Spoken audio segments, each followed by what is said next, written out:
সংগঠনের আখ্যানটি সবচেয়ে বেশি গ্রহণযোগ্যতা পায়। আর ব্যাপারটা হলো, সেই পরিবর্তনগুলোর কিছু অবশ্যই পরিস্থিতি অনুযায়ী নেওয়া হয়েছে।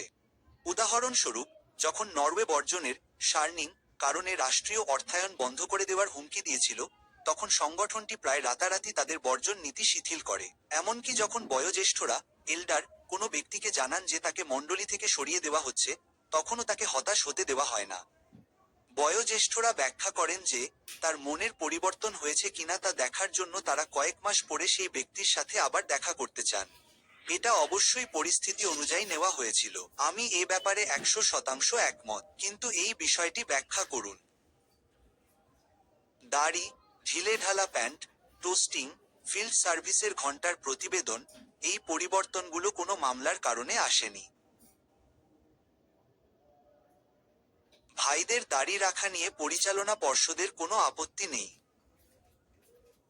সাম্প্রতিক বার্ষিক সভায় আমরা জানতে পেরেছি যে গত নভেম্বর থেকে আমরা আর কোনো বিস্তারিত ফিল্ড সার্ভিস রিপোর্ট জমা দেব না।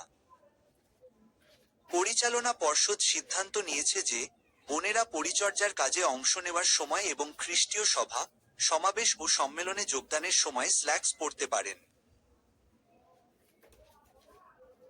যদিও নির্দিষ্ট কিছু শিক্ষা গ্রহণের ক্ষেত্রে ঝুঁকি রয়েছে, মূলত অতিরিক্ত শিক্ষা গ্রহণ করা বা না করা একটি ব্যক্তিগত সিদ্ধান্তের বিষয়।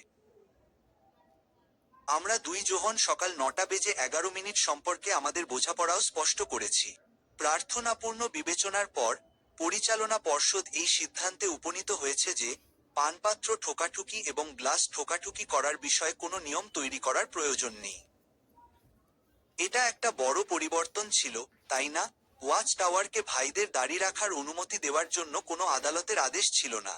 বাইবেল 1950 সালের তুলনায় হঠাৎ করে মুখের চুল সম্পর্কে ভিন্ন কিছু বলেনি। তাহলে সেই নিয়মগুলো কেন পরিবর্তন করা হলো? কারণ সেগুলো ঘর্ষণ সৃষ্টি করেছিল, সেগুলো অভ্যন্তরীণ সংঘাত তৈরি করেছিল, সেগুলো নতুন সদস্যদের ধর্মান্তরিত হতে বাধা দিয়েছিল, সেগুলো অংশগ্রহণে নিরুৎসাহিত করেছিল, সেগুলো প্রাতিষ্ঠানিক কোনো সুবিধাই দেয়নি, কিন্তু প্রকৃত প্রাতিষ্ঠানিক ব্যয় বহন করেছিল।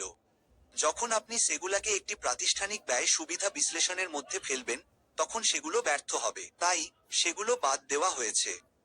কিন্তু আপনারা কি কখনো ভেবে দেখেছেন যে আধুনিক যুগে জিহোবা ঠিক কিভাবে শাস্ত্রের সুস্পষ্ট ব্যাখ্যা, অর্থাৎ নতুন আলো, প্রকাশ করেন? যখন পরিচালক মণ্ডলী বিশ্বস্ত ও বিচক্ষণ দাস হিসেবে একত্রিত হয়, তখন এটি কিভাবে কাজ করে? আলো ঠিক কিভাবে আরো উজ্জ্বল হয়? নতুন আলো আসলে